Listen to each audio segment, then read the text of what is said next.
तो आदाब, नमस्कार, गुड इवनिंग, सत श्री अकाल। एक बार फिर आप तमाम लोगों का स्वागत है क्राइम तक की कहानी के इस एपिसोड में। उम्मीद है पूरी फैमिली अच्छी होगी। आज मंडे, वीक का पहला दिन, संडे सुख शांति अच्छे से गुजरा, कुछ ऐसी चीज़ें हुई नहीं, तो उम्मीद है आप सबका भी अच्छा गुजरा होगा। आज की कहानी शुरू करूँ उससे पहले दो ज़रूरी चीज़ें। एक, जिस दिन 500वां एपिसोड था, याद होगा आपको, मैंने कहा था कि आज आसिम जो हमारी टीम में है किसी खास काम पे गया हुआ, किसी खास ऑपरेशन पे गया हुआ है। असल में उसी दिन उसका कोरोना पॉजिटिव आ गया था और उसी दिन हम लोगों को पता चला तो पूरी टीम परेशान थी। लेकिन ये है कि एक किसी और साथी के साथ वो बैठा था और उस वजह से उसका टेस्ट हुआ था तो पॉजिटिव आया। लेकिन अब वो बिल्कुल तंदुरुस्त, ठीक ठाक, उसके जो टाइम थे वो सारे पूरे हो गए और आज ही उसने वापस ऑफिस ज्वाइन किया। तो एक अच्छी खुशखबरी है हमारी क्राइम तक की जो पूरी फैमिली है, उसकी टीम के ख़ास मेंबर आसिम, तो वो अब कोरोना से ठीक होकर लौट आया, आज ही ज्वाइन किया है। एक और है हमारी क्राइम तक फैमिली मेंबर है आफ्ताब अंसारी, जो मुंबई में रहते हैं। इनका पॉजिटिव पाया गया था और ये हॉस्पिटल में है मुंबई में। तो और बाकी जितने भी हमारे और क्राइम तक फैमिली के मेंबर के लोग हैं जो कोरोना से पॉजिटिव हैं, उन सब के लिए यही प्रार्थना, यही दुआ कि सब जल्दी ठीक हो जाएं और सब वापस आएँ। हालांकि इससे कोई घबराने की ज़रूरत नहीं है, थोड़ा सा ख्याल रखें तो बाकी चीज़ें आसान हो सकती हैं।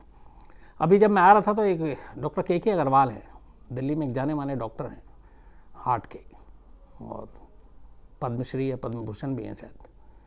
उनका एक वीडियो देख रहा था और मुझे बड़ी सोचा कि ये सोच हम लोगों को भी पहले क्यों नहीं आई। जब कोरोना के लिए टेस्ट होता है तो आमतौर पर हर दफ्तर में, बाकी जगह स्क्रीनिंग होती है, टेम्परेचर देखते हैं कितना है। उनका कहना था कि टेम्परेचर क्यों, तापमान क्यों। हर घर में दो चीज़ें रखिए, एक गुड़ और एक गुलाब या गुलाब का अर्क। अगर उसको दीजिए, गुड़ का टेस्ट उसको लगता है कि मीठा आ रहा है तो इसका मतलब है कोरोना नहीं है। और अगर वो गुलाब के अर्क को फील कर रहा है, उसकी खुशबू उसको आ रही है, उसके नाक तक जा रही है, तो भी इसका मतलब है कि उसको कोरोना नहीं है। क्योंकि कोरोना में आसिम ने भी जैसे बताया था कि टेस्ट चला गया था और उसे स्मेल नहीं आ रही थी, कोई खुशबू या बदबू। तो ये दो पहचान है, दो लक्षण हैं कोरोना के, कि अगर आपको टेस्ट नहीं आ रहा तो इसका मतलब है कि कोरोना हो सकता है, और स्मेल नहीं आ रही, अगर आप खुशबू नहीं सूंघ पा रहे हैं तो भी इसका मतलब है कि आप कोरोना हो सकते हैं। तो बड़ा अच्छा लगा मुझे डॉक्टर के अग्रवाल का कि सिर्फ स्क्रीनिंग क्यों, ये दो चीज़ें भी बड़ी कारगर हो सकती हैं। हर शख्स जिसे ज़रा सा भी डाउट हो वो गुड़ चख ले। क्योंकि उनका एक और था कि गुड़ ही क्यों मीठा। उनका कहना है खट्टा या कड़वा इन चीज़ों से पता नहीं चलता, मीठे से पता चल जाता है। तो अगर गुड़ है और आपको गुड़ का मिठास महसूस हो रहा है ज़ुबान पे तो इसका मतलब आप ठीक हैं।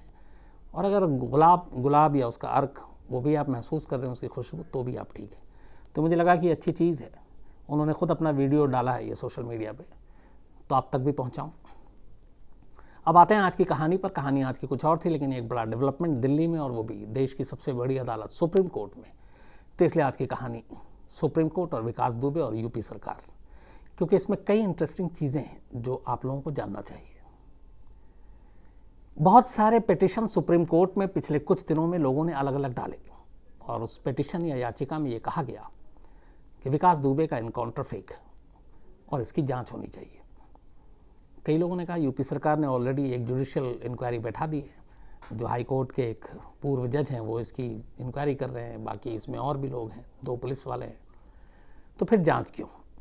जो अलग अलग पिटीशन दिया गया उसमें कहा गया कि नहीं, इसलिए जाँच होनी चाहिए कि जो एक तो यूपी के हाई कोर्ट के जिन पूर्व जज को इसमें बनाया गया, वो ऑलरेडी किसी कंट्रोवर्शियल इशू की वजह से उनको हटना पड़ा था वहाँ से, जज की कुर्सी से। और एक उसमें जो पुलिस अफसर हैं वो खुद 2007 में उनके ऊपर इनकाउंटर के इल्ज़ाम लगे थे फेक, और उसकी इंक्वायरी हुई थी। तो ऐसे लोगों से उम्मीद नहीं कर सकते। इसलिए कुछ सुप्रीम कोर्ट की निगरानी में या सुप्रीम कोर्ट के रिटायर्ड जज इस इंक्वायरी में हों तो सच्चाई सामने आ सकती है। इसको लेकर पिटीशन था। यूपी सरकार से पहले सुप्रीम कोर्ट ने जवाब मांगा और बोला कि इस इनकाउंटर के बारे में आपकी क्या राय बताइए। यूपी सरकार ने 2 बड़े जाने माने वकील किए। एक जो सॉलिसिटर जनरल हैं तुषार मेहता, वो यूपी सरकार का उन्होंने पक्ष रखा, और यूपी पुलिस के DGP, director general of police जो हैं, उनकी तरफ से हरीश साल्वे ने केस लड़ा, मतलब उनका पक्ष रखा। तो एक सॉलिसिटर जनरल और एक हरीश साल्वे जैसे जाने माने वकील, कुलभूषण का case international court of justice में उन्होंने लड़ा। इन दोनों ने जो अपना पक्ष रखा और यूपी सरकार ने जो एनकाउंटर को लेकर सारी बातें कोर्ट में कही, वो फैक्ट्स, चूंकि कोर्ट में कहा गया इसलिए फैक्ट्स है। उसमें यह कहा गया कि एनकाउंटर फेक नहीं है, ये मैन्युफैक्चर्ड नहीं है। कहानी ये बताई गई कि 8 पुलिस वालों को उसने मारा था और 9 तारीख को उज्जैन में पुलिस ने उसे पकड़ा और उज्जैन पुलिस ने अपने हिरासत में रखा। उसके बाद यूपी पुलिस ने अपने कस्टडी में लिया और उसको लेकर आ रहे थे। कानपुर शहर से 18 किलोमीटर पहले गाड़ी पलट गई एक्सीडेंट के चलते और वो निकल के भागने लगा। पुलिस वाले का पिस्टल छीना, उसने फायरिंग की, पुलिस वाले ने भी गोली चलाई। कुल 9 राउंड गोलियां चलने की बात कही गई है सुप्रीम कोर्ट में। उसमें से कहा गया कि 9 राउंड गोली में से 3 गोली विकास दुबे को लगी और तीनों गोली उसके शरीर से आर पार हो गई। कहना था कि ये पुलिस ने आत्मरक्षा में गोली चलाई, अगर नहीं चलाती तो पुलिस वाले मारे जाते। और विकास दुबे की मंशा या उसका पूरा ये था इरादा कि वो पुलिस वालों को मार के और फिर वहाँ से भाग जाए, क्योंकि 2 और 3 जुलाई की सुबह भी उसने ऐसे ही किया, पुलिस वालों को मारा और फिर मार के भाग गया था। तो उसे पकड़ने के लिए, उसे रोकने के लिए आत्मरक्षा में पुलिस ने गोलियाँ चलाई, जिसमें वो मारा गया। इस एनकाउंटर के बाद सारे जो NHRC और सुप्रीम कोर्ट के खुद गाइडलाइंस है उसको पूरा किया गया। यूपी सरकार ने कहा कि हमने 24 घंटे के अंदर अंदर NHRC यानी कि राष्ट्रीय मानवाधिकार आयोग को इसकी सूचना दी। हमने फटाफट इसकी जुडिशियल इंक्वायरी बैठाई। इसके अलावा हमने फटाफट इसकी स्पेशल इन्वेस्टिगेटिव टीम बनाकर इंक्वायरी बैठाई। तो जो भी एक एनकाउंटर को लेकर सुप्रीम कोर्ट के गाइडलाइन से हमने उन सबको पूरा किया, इसलिए ये एनकाउंटर फेक नहीं है। ये सारे जवाब दे दिए सुप्रीम कोर्ट में। इस जवाब के बाद अब इस पर सुनवाई, आज बहस शुरू हुई और इसमें खुद इस बेंच में सुप्रीम कोर्ट के चीफ जस्टिस ऑफ इंडिया वो बैठे हुए थे, बोबडे साहब। अब बहस शुरू होती है। आज बातचीत चल रही है, उधर सॉलिसिटर जनरल बोल रहे हैं, उधर यूपी DGP की तरफ से हरीश साल्वे बोल रहे हैं, कोर्ट सुन रहा है। बातचीत के दौरान अचानक में कुछ चीज़ें जो पॉइंट वाइज उठती हैं वो ये बोला गया कि ये बताइए, चीफ जस्टिस ऑफ इंडिया ने पूछा कि इस एनकाउंटर में मतलब ऐसे सवाल क्यों उठ रहे हैं। तो उनको तुषार मेहता ने जवाब दिया, जो सॉलिसिटर जनरल है, कि ये फेक नहीं है एनकाउंटर और ये एक दुर्दांत यानी कि खूंखार एक बहुत ही छटा हुआ क्रिमिनल है, बदमाश है, जिसने 8 पुलिस वालों को मारा। और ऐसे पुलिस वालों को मार, जब इनकाउंटर होता है तो पुलिस के जो अधिकार क्षेत्र हैं उसमें लाइव इनकाउंटर चल रहा है, तो उसमें अपने पावर का वो इस्तेमाल कैसे नहीं कर सकता है। और ये पेरोल पे था। अब यहाँ पे सॉलिसिटर जनरल ये बताना चाहते हैं कि विकास दुबे कितना खूंखार या कितना खतरनाक अपराधी है और वो भाग रहा था और इसीलिए मारा गया। हाँ, उन्होंने साथ में ये भी कहा कि ये बड़ा खूंखार है, दुर्दांत है, इसके ऊपर 65 मुकदमे हैं, तो इसको मतलब आम अपराधी नहीं मान सकते। अब उन्होंने तो अपना दलील दे दिया। चीफ जस्टिस ऑफ इंडिया ने लाइन पकड़ ली। उन्होंने कहा कि आपने कहा कि ये दुर्दांत है, 65 मुकदमे दर्ज हैं, तो ये बताइए जिस शख्स के ऊपर 65 मुकदमे दर्ज हों वो जेल के बाहर कैसे है। अब सवाल चौंकने वाला है कि एक तरफ आप कह रहे हैं कि ये बहुत ही खतरनाक क्रिमिनल है, इससे खतरा है, पुलिस वालों को भी मार के भाग सकता है, 65 मुकदमे हैं, फिर दूसरी तरफ आप कह रहे हैं कि ये बाहर भी है। तो ये बताइए भैया कि जब इतना खूंखार है तो ये जेल से बाहर क्यों है, जेल के अंदर होना चाहिए था। इसके बाद चीफ जस्टिस ऑफ इंडिया ने कहा कि मुझे इसके सारे मुकदमे की लिस्ट चाहिए और इसके ज़मानत की लिस्ट चाहिए, कब कब इसको ज़मानत मिली, कैसे मिली, और आखिर में ये कहा गया कि ये पेरोल पे था, तो ये पेरोल पे भी कैसे आया। तो अब यहाँ पे सफाई देने के चक्कर में उल्टा मामला पड़ गया। वो ये कि अब इसमें बात सिर्फ पुलिस की नहीं है, क्योंकि ज़मानत पुलिस नहीं देती है, फिर इसमें यूपी की जुडिशरी में भी उंगली उठेगी कि ऐसे क्रिमिनल को आपने किस बूते ज़मानत दी। और पुलिस पे तो उठना ही है, क्योंकि पुलिस के ऊपर ही होगा कि आपने इन केसों को क्यों कमज़ोर किया, इसकी जांच ठीक से नहीं की, वरना ज़मानत ही नहीं मिलती। तो ये दोनों चीज़ें अब मामला फंस गया। अब वो लिस्ट मांगी गई है कि इसको ज़मानत कैसे दी गई। अब यहाँ पे कई याचिकाकर्ताओं ने एक सवाल और उठाया था हैदराबाद एनकाउंटर और विकास दुबे के एनकाउंटर को लेकर कि इन दोनों में फ़र्क है या नहीं है। चीफ जस्टिस ऑफ इंडिया ने फिर पूछा, और इस बार बारी थी यूपी के जो DGP की तरफ से वकील थे हरीश साल्वे साहब, उनकी तरफ से। तो चीफ जस्टिस ऑफ इंडिया ने पूछा कि ये बताइए कि इन दोनों इनकाउंटर में क्या फ़र्क है भी कि नहीं है। तो यूपी सरकार के वकील, यूपी डीजीपी के वकील हरीश साल्वे साहब ने बताया कि इन दोनों में बहुत फ़र्क है। उन्होंने कहा कि जो इनकाउंटर हैदराबाद में हुआ, हमने उससे पहले ही यहाँ न्यायिक एक कमेटी बना दी, जुडिशियल इंक्वायरी बिठा दी, हमने एसआईटी जांच बिठा दी, हमने 24 घंटे के अंदर एनएचआरसी को इन्फॉर्म किया, हमने जो भी कानूनी राय और जो सुप्रीम कोर्ट के गाइडलाइंस किसी भी इनकाउंटर को लेकर हमने वो सब कुछ किया। तो इसलिए उससे इसकी तुलना नहीं की जा सकती। और वो कस्टडी में था, कस्टडी में उसको ले जाया था मौका वारदात पे छानबीन के लिए, हैदराबाद वाले मामले में। हमारे यहाँ अभी हम उसको मौके पे नहीं ले जा रहे थे, बल्कि हम कस्टडी में उसको हिरासत में उज्जैन से लेकर आ रहे थे और उसे कोर्ट में पेश करने जाना था। तो एक फ़र्क ये भी था। अब सारे फ़र्क गिना दिए। कमाल है चीफ जस्टिस ऑफ इंडिया का, उन्होंने सारे फ़र्क सुनने के बाद कहा कि इस केस में और उस केस में एक फ़र्क और है। तो पूछा गया क्या फ़र्क है, और इस फ़र्क को आप गहराई से समझिएगा। चीफ जस्टिस ऑफ इंडिया ने कहा कि जो हैदराबाद का केस है उसमें एक महिला, एक लेडी, उसके साथ रेप हुआ, और उस रेप के जो एक्यूज्ड हैं, जो आरोपी हैं, पुलिस ने उनका एनकाउंटर किया। तो एक लड़की का रेप होता है, रेप के इल्ज़ाम में 4 लोगों को पकड़ा जाता है, उसके बाद पुलिस उसकी इन्वेस्टिगेशन के लिए स्पॉट पर ले जाती है और इस दौरान वो भागने की कोशिश करता है, मारा जाता है। बोले यहाँ फ़र्क ये है कि यहाँ पे एक ऐसा क्रिमिनल है जो 8 पुलिस वालों को मारता है, उसके बाद वो पकड़ा जाता है। अब उस क्रिमिनल को पुलिस वाले अपने साथ लेके जा रहे हैं, और वो पुलिस वाले वो हैं जो 8 पुलिस वाले मारे गए, एक तरह से उनके साथी हैं, उन्हीं के डिपार्टमेंट के हैं, पुलिस वाले हैं। तो यहाँ वो सहकर्मी है। तो इन दोनों में एक बेसिक फ़र्क ये है कि वहाँ के इनकाउंटर में पुलिस वालों का उन रेप के आरोपियों से कोई रिश्ता नहीं, कोई लेना देना नहीं, कुछ नहीं। वो एक आरोपी था रेप का और वो इनकाउंटर में मारा गया। बट यहाँ पे फ़र्क ये है कि एक ऐसा क्रिमिनल जिसके ऊपर 8 पुलिस वालों को मारने का इल्ज़ाम है, उस क्रिमिनल को पुलिस की टीम उसी स्टेट की अपने कब्जे में लेती है और फिर उसका एनकाउंटर होता है। तो ये उंगली तो उठेगी कि अपने साथियों का बदला लिया। तो उन्होंने कहा कि ये बड़ा फ़र्क है, और ये चीफ जस्टिस ऑफ इंडिया ने जो ये पॉइंट उठाया, ये वाकई बहुत एक गहरा पॉइंट है।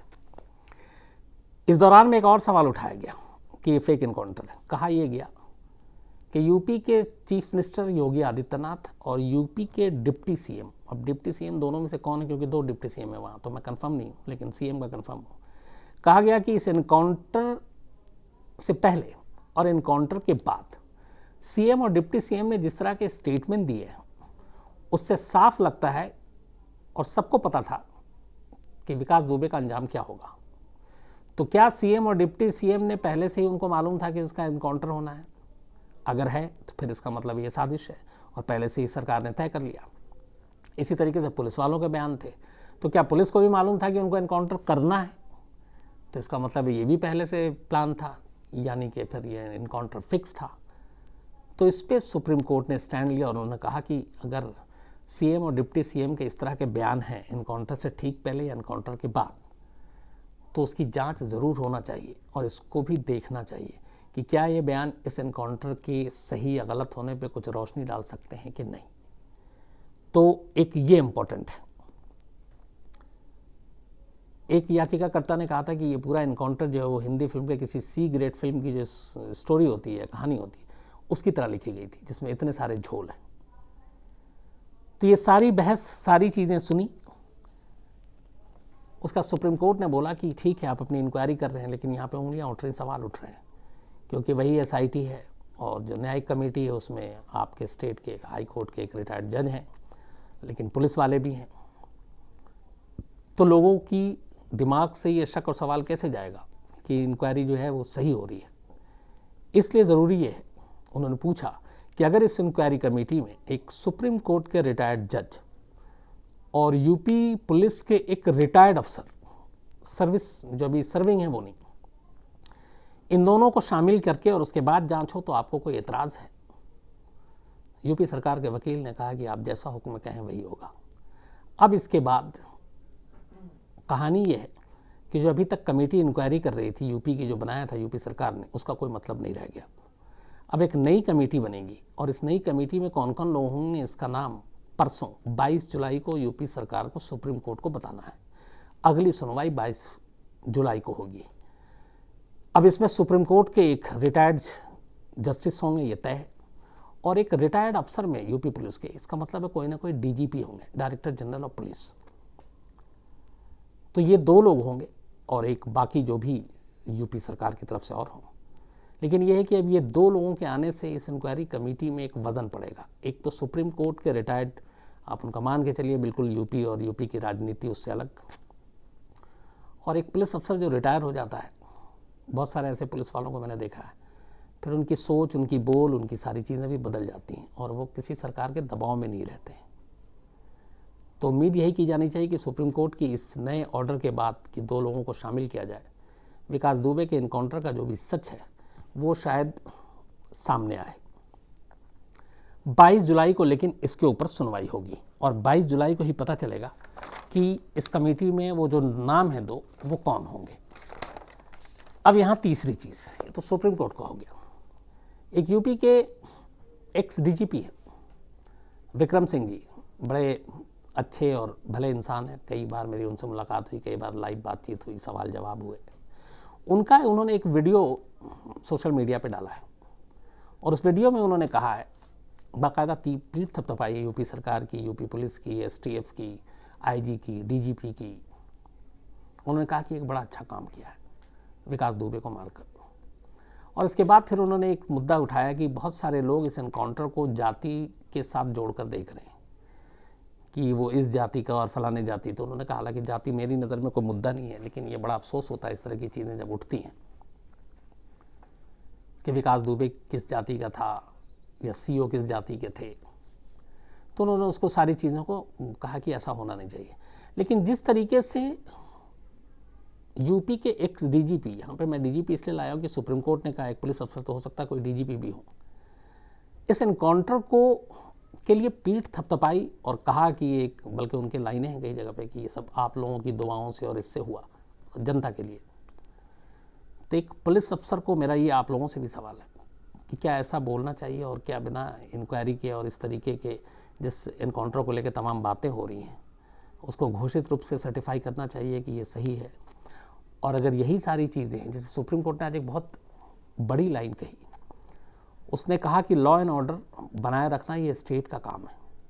और जिस तरीके से एक शख्स जिसको आप कह रहे हैं कि 65 मुकदमे हैं, इतना खूंखार अपराधी, 8-8 पुलिस वालों को मारा है, वो जेल में जिसको होना चाहिए जेल से बाहर कैसे, मुझे समझ में नहीं आया।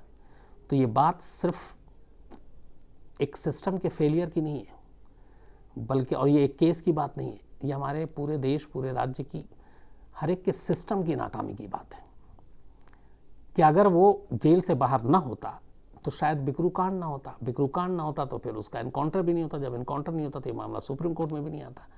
लेकिन ये वाकई गहराई से सोचने की बात है कि जिसके ऊपर 65 अब जिसे बताया जा रहा है इतना खूंखार है, जैसे विक्रम सिंह जी के ही वीडियो में है कि कानपुर और उसके आसपास की अब जनता राहत लेगी। तो मेरा सवाल ये है कि अगर ये एनकाउंटर ना होता और इससे पहले क्या विकास दुबे इतना खूंखार नहीं था?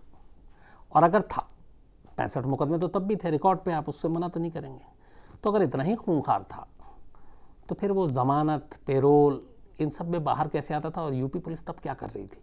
ऐसे खूंखार अपराधी जब आप पूरे राज्य भर में आप लिस्ट बना रहे हैं घोषित अपराधियों की, तो फिर उसमें इसका नाम क्यों नहीं शामिल था? अब अचानक ये 2-3 जुलाई के बाद इतना खतरनाक हो गया कि 65 मुकदमे की भी बात हो रही है और इससे भी बात हो रही है कि अब कानपुर के आसपास की सारी जनता जो है अब सुकून और राहत की सांस ले रही है। 2-3 तारीख से पहले ऐसा नहीं था। मतलब तो वही चीज़ें यहाँ पे शक और सवाल पैदा करते हैं कि हालात के हिसाब से मुजरिम पैदा किए जाते हैं, हालात के हिसाब से मुजरिम को बड़ा और छोटा बनाया जाता है, और ये नहीं होना चाहिए। अगर सिस्टम में इसी तरीके से होगा तो फिर ऐसी चीज़ें होती रहेंगी। तो ये सारी वो चीज़ें हैं जो सिर्फ एक इस एनकाउंटर को लेकर अपने आप में बहुत सारे सवाल खड़े करती हैं। और सबसे बड़ी बात जो मैं फिर वही कहूँगा, जो सुप्रीम कोर्ट की लाइन है उससे मैं भी सहमत हूँ, ये बात सिस्टम की है। अगर किसी अपराधी का फैसला इसी तरीके से होना है जो हैदराबाद में हुआ, जो कानपुर में हुआ, तो फिर कोई बात नहीं। लेकिन अगर कानून के तरीके से होना है तो फिर दूसरी बात है, सोचने की बात है, क्योंकि फिर तो हर स्टेट की पुलिस जहाँ भी कुछ ऐसा होगा वो यही कहेगी कि चलो यार, एक एग्जाम्पल बना था हैदराबाद का, अब दूसरा बन गया कानपुर का, पता नहीं तीसरा आने वाले टाइम में किस शहर का हो। तो क्या हमें ऐसे ही समाज चाहिए और इसी तरह इंसाफ चाहिए? क्योंकि अगर ऐसा होगा तो एक बड़ी ख़तरनाक चीज़ होगी, और वो ये होगी कि फिर हर स्टेट की पुलिस जो है वो बेलगाम हो जाएगी और उसे लगेगा कि चलो अब तो अदालत में भी कुछ नहीं, बाकी भी कौन कोई उंगली तो उठाएगा नहीं, तो जितना इनकाउंटर करना है कर दो यार, करके निकल दो।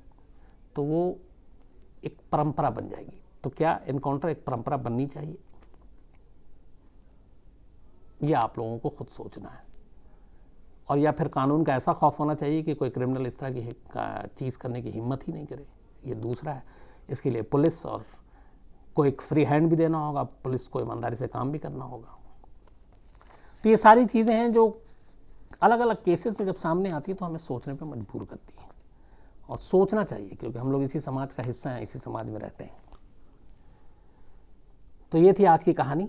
दूसरा फिर मैं कहूँगा कि चूँकि कोरोना को लेके अभी भी मामला चल रहा है, बहुत सारे आप में से मेल भी आ रहे हैं कि कोरोना पे अपडेट दीजिए, तो मैं कोरोना पे कुछ नई चीज़ें निकाल कर लेकर आता हूँ। बहुत सारे वैक्सीन के भी दावे चल रहे हैं, कब तक आएगा, अगस्त, सितंबर, अक्टूबर, और अब इसका क्या रफ्तार है, कब कम होगा, कितना वक्त लगेगा, 2020 यूँ ही गुजर जाएगा, ऐसे बहुत सारे सवाल हैं। तो मैं उस पर रिसर्च कर रहा हूँ, पूरी डिटेल के साथ, तैयारी के साथ आपके सामने आऊँगा। तो आज इतना ही, लेकिन कोरोना से अपना ख्याल रखिएगा और अपना भी, अपनों का भी। कल रात 9 बजे फिर मुलाकात होगी किसी नई कहानी के साथ। Thank you very much.